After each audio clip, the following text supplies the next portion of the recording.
Absolutely extraordinary, John. And 3, 4, 5 stories here to bounce off with our chief Washington correspondent, John, Kevin Cirilli. I think what we need to go to is the image of a late night exit from Marine One. It was absolutely extraordinary.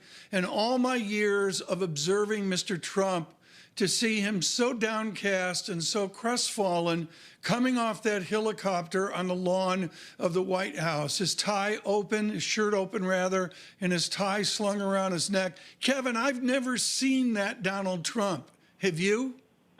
Well, I would say that it wasn't so much crestfallen as much as it was anger.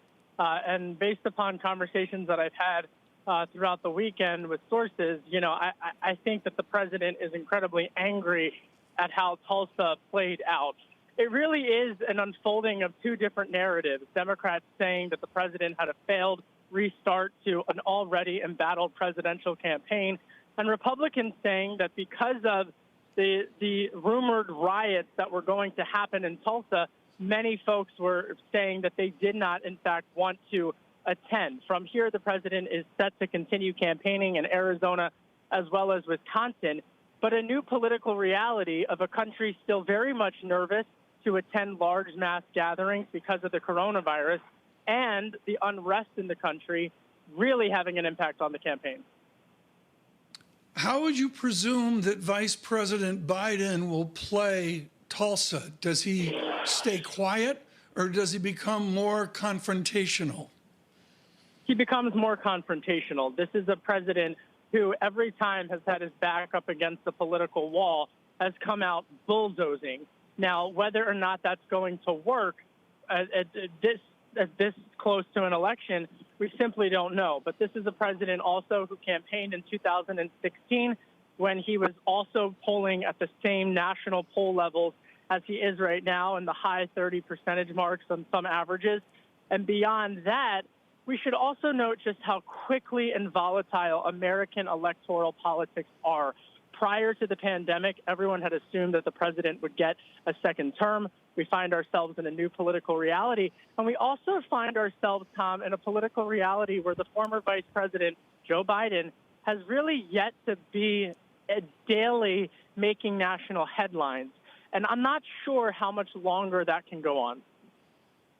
Well, Kevin, I'm not sure the former vice president wants to compare the size of his rallies to the size of the president of the United States. I'm not sure that's a competition he's going to win anytime soon. What stood out for me over the weekend, and I think for many analysts as well, Kevin, is a campaign that overpromised and underdelivered. How does the Donald Trump campaign for 2020 need to change, adapt to the lessons learned from the weekend? Well, two things. First and foremost, on the issue of agriculture, that could have a massive impact on the election. If you look in Wisconsin and Michigan, for example, two battleground states that the president carried in 2016, which is battleground zero for agriculture, really on the front lines of the U.S.-China trade front. But the second point that I would make, Jonathan, directly to what you just said, is that in the president's speech, you did hear some hints of a longer-term strategy, and that is that he is going to say, you vote Republican, you will have the best economic comeback in 2021. If you vote for a Democrat, you're going to have much more of higher taxes and a slower economic growth. He said in his own terms in that Tulsa rally, you can't afford to vote for anyone else but me. That's the message that we heard in 2016 and one that he is doubling down on this cycle as well. Kevin, as the rally was going on, there was another drama building in Washington, and that was Bill Barr, who had the front and center with respect to the Southern District of New York. The U.S. Attorney Jeff Berman, who was fired from his job, resigned under duress. A huge controversy here. How much has there been Republican pushback? Has President Trump and Bill Barr lost support from Republicans on the heels of this? They have. In fact, that there's a bipartisan bill, Lisa, that was introduced in the Senate that would make it more difficult for these types of firings. And just more broadly speaking, I think that there is a quiet sense behind the scenes of prominent Republican establishment members who are incredibly frustrated with these types of firings and the political chaos that it ensues, not just because of the risk that it puts the president from his own electoral probability, but also from Republicans on down ballot races. And finally, just on a touchstone as we kick off another week here, I would just note this is a president who now has to face re-election in a way that Hillary Clinton was embattled back in 2016.